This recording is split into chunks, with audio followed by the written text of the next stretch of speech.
may sikmurang ugali ni Sharon Cuneta sa mga nakakarelasyon niya. Usap-usapan ngayon ng ilang mga social media sites ang pambubuking umano ng actress na si Casey Concepcion kung paano tratuhin ni Sharon Cuneta ang kanyang mga nakakarelasyon. Ito umano ang nagiging dahilan kung bakit hindi nagtatagal ang mga past relationship ni Casey Concepcion. Matatandaan na ilang beses na ring nagkaroon ng relasyon ang aktres na si Casey Concepcion. Karamihan pa sa mga naging ex ni Casey ay mula rin sa mundo ng showbiz.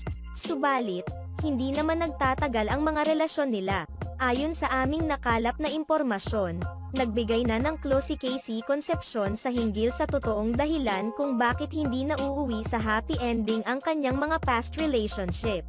Sa isang pahayag, sinabi ni Casey Concepcion na panahon na para ang kanyang kagustuhan naman ang masusunod dahil may kapasidad na siya at kaya na niya ang kanyang sarili.